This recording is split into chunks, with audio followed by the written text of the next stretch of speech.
Welcome back to my channel. So, ఈరోజు electrical engineering materials కోసం discuss చేస్తున్నా. So, ఎవరైతే టాపిక్‌లో వెళ్ళే ముందు ఎవరైతే సబ్స్క్రైబ్ చేసుకోలేదో వాళ్ళైతే సబ్స్క్రైబ్ చేసుకోండి. And mainly conductors. So, conductors అసలు ఎందుకు యూజ్ చేస్తారంటే, ఎలక్ట్రాన్స్ ఫ్లో ఆఫ్ మనకి ఎలక్ట్రిసిటీ పాస్ అవ్వాలి. సో, ఇప్పుడు మన సబ్‌స్టేషన్ నుంచి మన ఇంటికి పాస్ అవ్వాలి. అండ్ అవి ఓహెచ్ లైన్స్ ద్వారా. అండ్ మన ఇంట్లో ఇప్పుడు ఒక సిస్టమ్‌కి మనం వైర్ కనెక్ట్ చేస్తున్నాం. సో, దానికి సిస్టమ్‌కి నీకు ఎలక్ట్రిసిటీ కావాలి. అది ఎలా? Through cables. సో, కేబుల్ లోపల ఏం యూజ్ చేస్తాం మనం? మనకి conducting materials. So, different types of materials ఉన్నాయి. For example copper and aluminium conductors అనేవి యూజ్ చేస్తున్నాం. ఓకే. మెయిన్‌లీ ప్రిఫరెన్స్ వచ్చేసి కాపర్‌కి ఇస్తారు. అండ్ నెక్స్ట్ వచ్చేసి aluminium. So, aluminium when compared to copper దీని కాస్ట్ అనేది హైగా ఉంటుంది. సో, ఫర్ ఎగ్జాంపుల్ కాపర్ అవని, అల్యూమినియం అవని. సో, ఇవి డిఫరెంట్ టర్మ్స్ తీసుకొని దాన్ని వూండ్ చేస్తారు. వూండ్ చేసి దానికి ఇన్సులేషన్ అనేది ప్రొవైడ్ చేస్తారు. ఎందుకు? దీని లైఫ్ టైమ్ అనేది ఆహ్, వెన్ హై ఉంటుంది. అండ్ ఇన్సులేషన్ మీద సో, మనకు కరెంట్ అనేది ఏమి ఫ్లో అవ్వదు. ఓకే. అండ్ ఎలక్ట్రికల్ కండక్టర్స్ ఇవి వచ్చేసి మెయిన్‌లీ సిల్వర్. సిల్వర్, కాపర్, సీవాట్. అండ్ సిల్వర్ వచ్చేసి మనం సిల్వర్ ఎక్కువ యూజ్ అదే కాస్ట్ అనేది ఎక్కువ కాబట్టి దీన్ని ప్రిఫర్ చేయరు.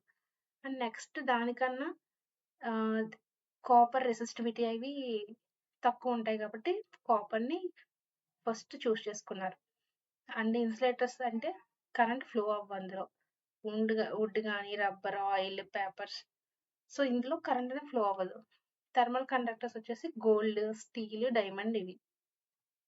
Okay. And so, conductors.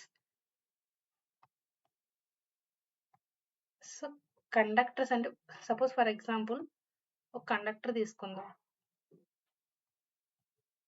So, conductor యొక్క మెయిన్ ప్రాపర్టీ ఏంటంటే ఎలక్ట్రాన్స్ అనేవి ఇలా ఫ్లో అవుతున్నాయి. సో, ఎప్పుడైతే ఏ కండక్టర్ బెస్ట్ అని ఇప్పుడు మనం సపోజ్ ఒక మొబైల్ తీసుకుంటున్నాం. సో, దాని అబౌట్ అనేది మనం అన్ని చూసినాక మనం మొబైల్ అనేది చూజ్ చేసుకుంటాం. అంటే ఏంటి? దాని బ్యాటరీ పవర్ ఎంత, ర్యామ్ ఎంత, రోమ్ ఎంత ఇవన్నీ చూజ్ చేస్తాం. అలాగే ఒక కండక్టర్ అనేది కూడా చూజ్ చేసుకోవాలంటే ముందు దానికి లో రెసిస్టివిటీ అనేది ఉండాలి. సో, లో రెసిస్టివిటీ ఉన్న కండక్టర్‌ని మెయిన్ ప్రిఫర్ చేస్తారు. ఓకే.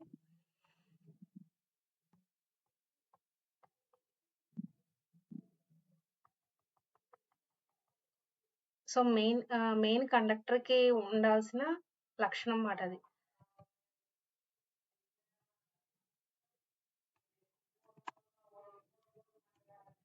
మెయిన్ వచ్చేసి లో resistivity.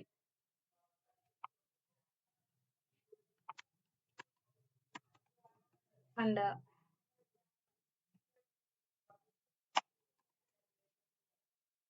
When compared to aluminium, copper అనేది మనకి ఓహెచ్ లైన్స్ గాని ఇవన్నీ ప్రిఫర్ చేసేది మాక్సిమం కాపర్ కండక్టర్స్.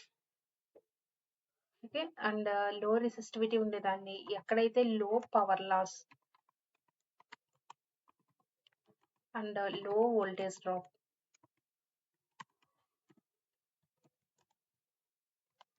సో, ఈ 3 ప్రాపర్టీస్ అనేవి సో, దేనికుంటే ఆ కండక్టర్‌ని ఎక్కువ యూజ్ చేస్తారు. మెయిన్‌లీ ఇవొచ్చేసి మనకు కాపర్ కండక్టర్స్‌కి ప్రాపర్టీస్ అనేవి ఇవి బెస్ట్‌గా ఉన్నాయి. కాబట్టి మనం కాపర్ కండక్టర్స్‌ని ఎక్కువ యూజ్ చేస్తాం. అండ్ అల్యూమినియం కండక్టర్స్ వచ్చేసి మనం ఇప్పుడు కరెంట్ కుక్కర్స్, అల్యూమినియం స్టీల్ ఇవన్నీ అల్యూమినియం కండక్టర్స్‌లోకొస్తాయి.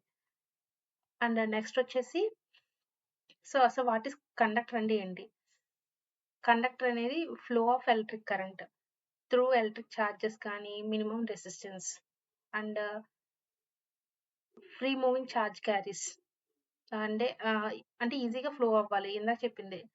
ఈజీగా కరెంట్ ఎలక్ట్రిక్ అనేది ఫ్లో అవ్వాలి. Without power loss and low voltage drop. That is called conductors. Okay. And next వచ్చేసి సమ్ మెటల్స్. అంటే మెటల్స్ ఏంటి మనకి కాపర్, సిల్వర్, అల్యూమినియం, గోల్డ్ ఇవి మెటల్స్. అండ్ అలాయ్స్ వచ్చేసి అలాయ్స్ మీన్స్ మిక్స్చర్స్ మాట. ఇప్పుడు బ్రాస్ అనుకో ఇప్పుడు 60% కాపర్ అని ఇలా యాడ్ చేస్తారు మిక్స్చర్స్ అని. సో దాని నుంచి వచ్చేవి కాంబినేషన్స్ వల్ల వచ్చేవి దాన్ని అలాయ్స్ అంటారు. లైక్ బ్రాస్, బ్రోంజ్ ఇలాగా ఉన్నదాన్ని అలాయ్స్ అంటాం. అండ్ నాన్ మెటల్స్ వచ్చేసి carbon. So non metallic conductors. So దేనికైతే జీరో ఎలక్ట్రికల్ రెసిస్టెన్స్ ఉంటదో దాన్ని సూపర్ కండక్టర్స్ అంటాం. ఎందుకంటే అందులో మన కరెంట్ పాసింగ్ అనేది చాలా ఎఫిషియెంట్‌గా ఉంటుంది. ఓకే. కరెంట్ ఫ్లో అనేది. నెక్స్ట్ క్యారెక్టరిస్టిక్స్ ఆఫ్ కండక్టర్స్ చూస్తే సో ఎక్కడైతే మనకి ఒక కండక్టర్ తీసుకున్నాం.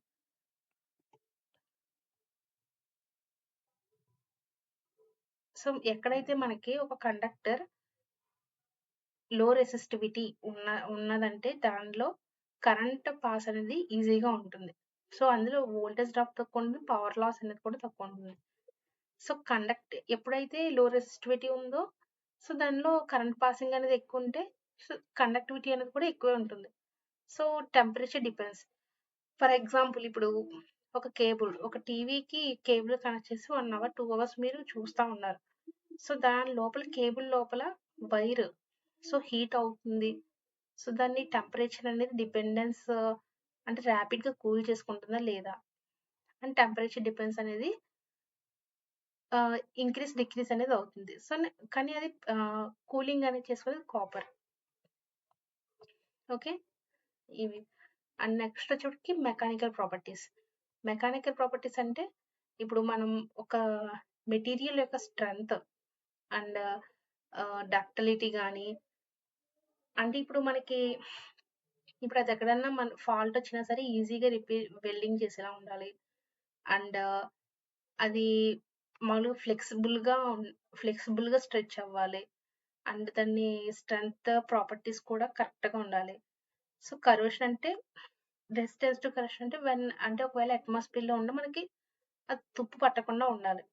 సో ఈ ప్రాపర్టీస్ అన్నీ మనకి కరెక్ట్‌గా ఉంటాయి కాపర్‌లో. సో హార్డనింగ్ అంటే ఏంటంటే హా ఇప్పుడు కాపర్ వైర్ అనేది ఒక మెటీరియల్. దాని హార్డ్‌నెస్ అనేది సపోజ్ కాపర్ వైర్ మనం యూజ్ చేసినప్పుడు అది హీట్ అయింది. సో దాన్ని ర్యాపిడ్‌గా కూల్ చేసుకుంటుందా లేదా? దాన్ని హార్డనింగ్ అంటాం. అనలింగ్ ఏంటంటే ఇప్పుడు టెంపరేచర్ అనేది సడెన్‌గా పెరిగింది. సో దాన్ని స్లోగా కూలింగ్ అనేది చేస్తుంది. సో ఇలా కూలింగ్ చేయడం అండ్ మళ్ళీ టెంపరేచర్ హై అయితే కూల్ చేసుకోవడం దాన్ని అనలింగ్ అంటాం. సో లో రెసిస్టివిటీ మెటీరియల్స్. లో రెసిస్టివిటీ మెటీరియల్స్ మనం మెయిన్‌గా ఎందులో యూజ్ చేస్తాం? ట్రాన్స్మిషన్, డిస్ట్రిబ్యూషన్‌లో యూజ్ చేస్తాం.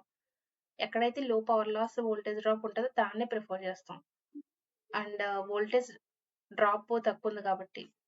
సో లో రెసిస్టివిటీ మెటీరియల్స్‌కి ఉండాల్సిన ప్రాపర్టీస్ ఏంటి అంటే temperature coefficient resistance, high mechanical strength ఉండాలి, ductility, solderability and low voltage drop, low power loss, low contact resistance also.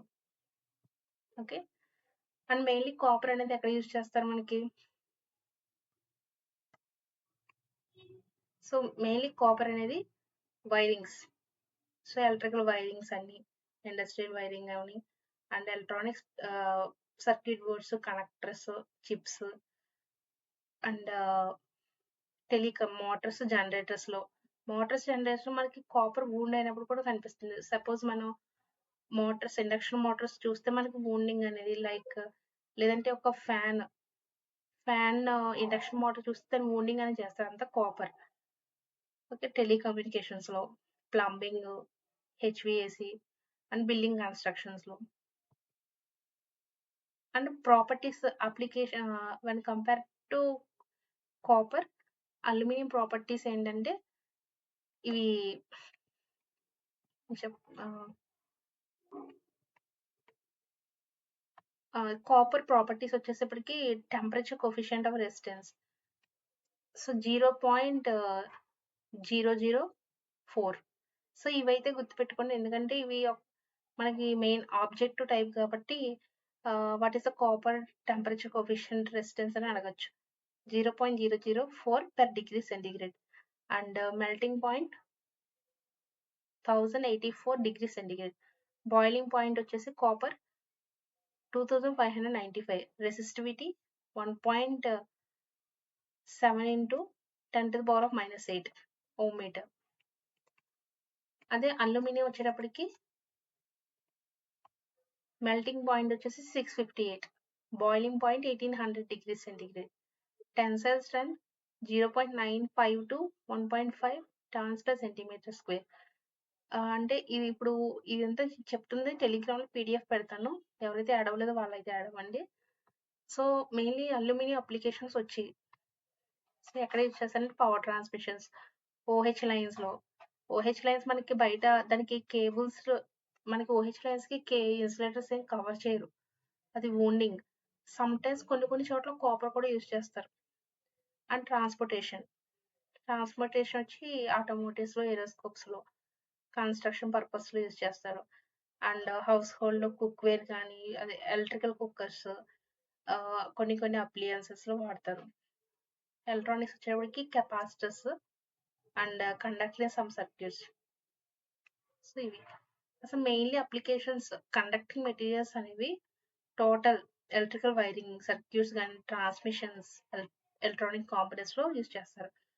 ఎందుకంటే ఆ సెలక్షన్ అనేది ఎలా ఉంటుందంటే ఇప్పుడు ఒక కాపర్ దాని వాళ్ళకి కాస్ట్ అనేది రీజనబుల్గా ఉండాలి.